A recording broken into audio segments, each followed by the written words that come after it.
looked at any of these spending plans, or have you listened to any of the conversation that people are having about where this 600 some million is going to go, and you feel like, wow, they're forgetting about this or that, or oh, or maybe you support something in one of these spending plans, then go and testify. Let your voice be heard, because if you guys don't go and testify, and if the governor doesn't see people coming out, then she's just going to think, oh, they don't care what I do. It's 7:41. Let's head into the KUAM News Zoom room, where he's standing by in the Hall of Tano, Mayor Jesse Alig. Good morning, Mayor.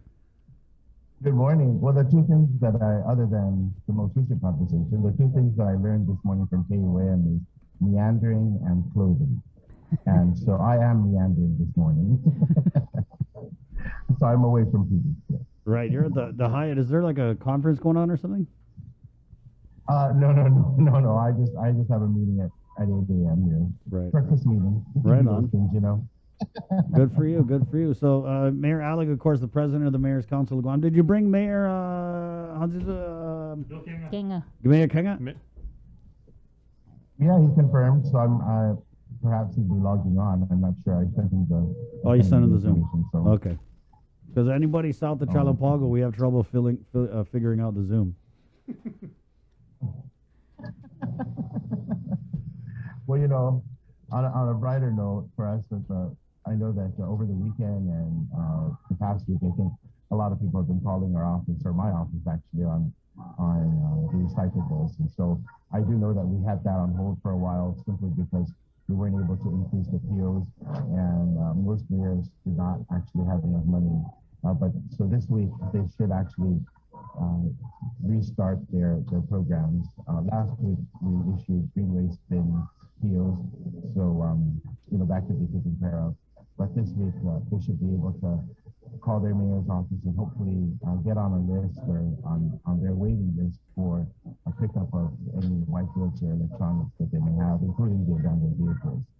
But I think one of the things that I really want to impress upon our residents is, if you are a GSWA customer, to please call them or send them an email first, because you're already paying for the service. So have them pick up your bulk items first. Make that schedule with them. They're very good about scheduling that. And if that's, if you've already exceeded your limit, then, give us a call, and we'll certainly see what we can do to help you out. I think that kind of just reinforces our appreciation for the legislature's submission of our $7 million to the governor for recyclables and for trash pickup, because that we're seeing more and more people requesting for assistance. And so I'm grateful for Senator Snogstein, the Speaker, and the senators for recommending that amount of money to the governor to give to the Mayor's Council for our cleanup, our island-wide cleanup. And that's definitely to know that that's the initial cleanup, and not to replace what we're currently receiving from EPA through the Recycling Revolving Fund. Because we're going to need a maintenance fund, and we're hoping that after this one round of cleanup of $7 million to also purchase equipment for us, that the Recycling Revolving Fund money will be good maintenance money for all the 19 villages. And so that's definitely a step forward, and we're hoping that that'll go through the governor's office. And as far as dogs and cats, we got 98 cats, and I believe it's 98 dogs and 18 cats for the month of May. Mayor Paco is still our chairperson for the roundup, and there's some contention there as well, because not everyone agrees to the roundup. And so we're working. We have a regular meeting tomorrow of the Mayor's Council of Guam, and definitely one of the topics is going to be animal control, because I think the mayors need to take a heavier or a bigger stance on our proposal to eliminate this problem. And so we do believe that it takes a multi-pronged approach, but we're hoping that we can put our minds together to create some type of proposal that will add on to the current proposal from Senator Rigel's bill that he's introducing, that we discussed on the show last week. And so that's on our plate this week. That's what I got. Uh, 98 dogs, 18 cats. Are these, so these would have been rounded up, but how many were you guys actually able to give over to gain? Oh, that's what was submitted to Gabe. That's what's submitted. Though that amount was submitted. I see. Okay. So we also have, so we're able to dispose of the dead carcasses at the dump. So if we, of course, if we pick that up, that's where it goes. And it doesn't go to gain. Only the live animals go to gain. Right. Is there any update on COVID differential pay for staff of the mayors?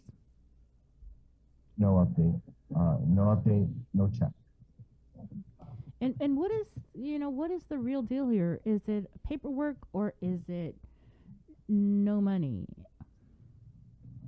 The last that I heard, it was no money, and so there could be money if we used our local funds and our own money, our own mayor's council money, but we don't. Come the end of this month, we'll have a shortfall, and so we won't be able to use any of our money to cover any of those COVID differential pay because it's simply not enough money. So we were told that we're waiting for the money that came in for the governor. And how much is owed, would you say, total? Sabrina, I always know that you have the smart questions, and I really should next time prepare myself with that number. But I don't have the number. I don't have the number, but I certainly can get that for you. It's definitely something that we have tallied. I just need to get it.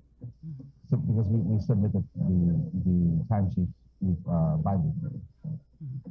And the last time COVID differential pay was paid to Mayor's Council of Guam employees, when was that? That was this past December 2020. And that was all paid for through CARES Act funding? That is correct, yes. How are your employees dealing with that? I mean, what are they saying to you about not getting paid their COVID differential pay? Well, I know there are definitely some that are not so happy about it and continue to call out their mayors, and their mayors definitely let us know. But for the most part, I think most of our staff are understanding, and they know that they will eventually get that pay. And I guess it's similar to if we were doing a typhoon, because if we had a typhoon, typically they don't get their pay until 2 or 3 months after the typhoon.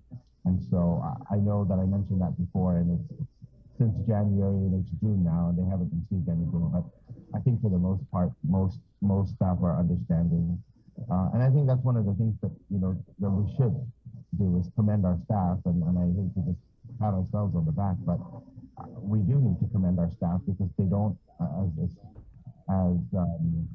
hard as it might seem, they don't make the most money in the government of Guam. They probably make one of the least amount of money, right? And they continue to work. So this differential pay is definitely something that's necessary for them as well, because they too are in their lives are at stake when they go out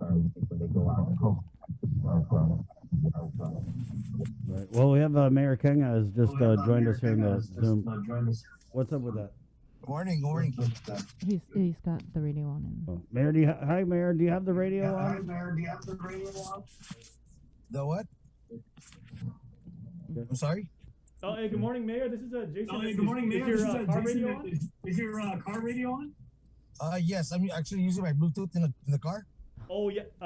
Do you mind disabling it? Because we're getting an echo back, Mr. Mayor. Okay. I'm sorry about that. No problem. Hi, Mayor. Good morning. Good morning. Oh, there we go. Perfect. Right on. Thank you, Mayor. Good. Right on. You're welcome, sir. Jotnia Mayor Bill Quenga. Mayor, we got a few minutes here, but I know you wanted to come up and do a Jotnia update. Other than the food truck thing going on Friday, what else is going on in the Ville? Well, mainly just a lot of cleaning up. A lot of the grass is growing so fast because of all that rain that just passed. And our staff here at the mayor's office has been doing a great deal with cleaning up with the residents, helping the residents, um, and some of our sister squadron has come to Donor last week to help us clean the outside, pick up the trash and make assessments on our building and see what they can donate to help us. So yeah, we worked with them last week. Other than that, mainly just the cleaning and addressing all the residents' concerns, stray dogs, and which is normal for all mayors. It's been a great deal for us as well. How are you guys doing with the stray dog roundup in Jotnia? Well, when we trap them, we bring them up to game, and we let game handle it after that. But we of course we coordinate with Mayor Paco in order for us to make arrangements to have them dropped off. Are you guys having any problems with illegal dumping in Jotnia? Yes, that too. Before it's been really bad down at the Tagatsing Beach, Third Call Beach, and elsewhere, even in the dark spots. At night, people would just dump. As a matter of fact, last night going to Leo Palace Road from Palanta, there's a lot of trash bags on the side of the road, so we're gonna pick that up this morning. So yeah, illegal dumping has been a great big deal here also. Wow, I didn't know. But I just ask the staff to stay positive minded about everything, any negative people bring about here in our village or anywhere. We just keep that positive mindset and keep pushing forward. Hopefully one day they'll follow us. Why would anybody like the say saying goes, anything negative about Jotnia? Don't they know Jotnia rules? No, like what I mean, yeah. When like for example, illegal dumping, we just have them stay positive. Our staff stay positive about everything, regardless of what negative people do. I mean, the things that people do negatively. Mayor, what about Turtle Cove? Because I know that there was people squatting down there for many years. What's the status now with Turtle Cove? Is it open? Well, yeah, it is open. I'm not able to close that beach, being that it's private property. I forget what business owns that Turtle Cove beach, but even the guys who go down there and pick up trash as well. I may advise the residents or anybody that goes down to Tagatsing Beach Turtle Cove to pick up after themselves if they may. I wanted to ask the PD mayor, just Mayor Alig, about what do you make of the tiny homes Oh yeah, up at the cemetery? right. That's your village, huh? Man, when I was watching that on the news, I said, I can't believe that thing out of hand, and somebody dropped the ball on that side. So, I just hope and pray for the best and make it where they can stop and do something about it. But right now it's probably too late. But to further build any more homes like that, like they say, the typhoon comes, that's another trash pickup for the PD mayor and stuff like that. Oh man, Mayor Alig. No, that's not true. Yeah. You're right, Mayor Bill, but that's not true. Don't worry, Mayor. I'll be there to help you. Yeah, right. It's on the roof. So no, I agree. To answer your question, I did speak with the DPR director, and he was very forthcoming about how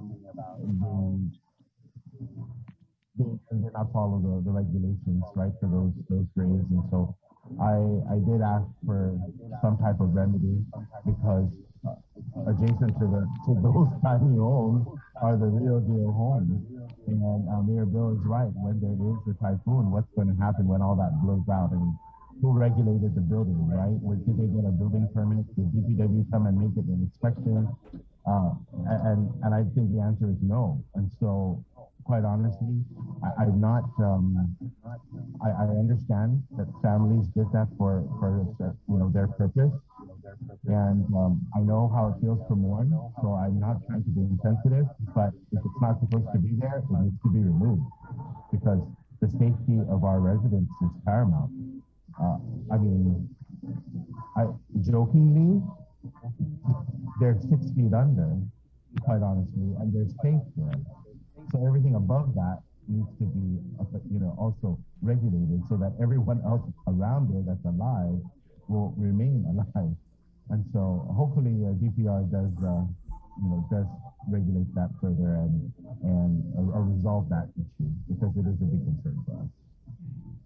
Yeah, it really Right. is. It's beautiful, you know, if you've seen the video and the pictures, but the concern about, Yeah. what if there was a storm or Yeah, something. I mean, there's that, and then there's also people messaging me saying that, oh, with this big house next to our grave, we can't really go visit our loved one because we're having to like get around this friggin' little tiny home. Yeah. And you can't see it from the road, and I'm sure you guys went up there. I think you did go up there. So I also didn't see it until actually one of my staff had actually mentioned it to me. So when I walked in, when I went in, that's when I saw that. But and then it went viral like real quick. Yeah, yeah. I mean, it wasn't even a day.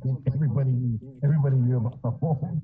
And so, of course, I like to joke around, and I had a joke that, well, I'd rather not say. Right. Okay. We'll get you offline. Well, Yeah. I just hope and pray that I just hope and pray that none of the homeless take advantage of that place up there, the cemetery. You know what I mean, right? But it really is nice. Some of them, Mm-hmm. I could sleep in there. Yeah. You see na yung homeless that mampus tago sa honum sa kanila Right. dying sa gagawin. No, we're gonna. Swimming pool if you're not. Oh my God. Aye, day. Well, I don't know. Maybe the solution is if they're gonna allow this at the cemetery, that they start, doing the plots a little more, and then maybe a building code. I don't know, Mayor. It's a tough one. Well, I think I personally, not personally, and together with my municipal county council, I think they need to close the cemetery and relocate it, or open up another government cemetery. Yeah. Because as you can tell, I mean, they're just clearing. Pretty soon, it's going to be at my office. I mean, right down the hill from there to the end. It's just my office is right down that hill. So, Yeah. Yeah, I think they've reached capacity. I mean, just based on what it looks like. Yeah, that's definitely interesting. That's people keep dying every day. I don't know why we don't have another government cemetery. Right. Okay, Mayors, we got to run, but thank you guys. Okay, thank you. You guys have a good You're week. welcome. You guys have a Okay, good day. Mayors. You Take too. care. Magamas. Right on. 7:59, KUAM FM Agotni Guam. We're going to take a quick break, and we're coming back on KUAM TV next, right here on The Link. Good morning. We got your 6. At 6 a.m. with The Link on Breeze 93.9 FM. Bree and I connect you with all the latest news and information. What are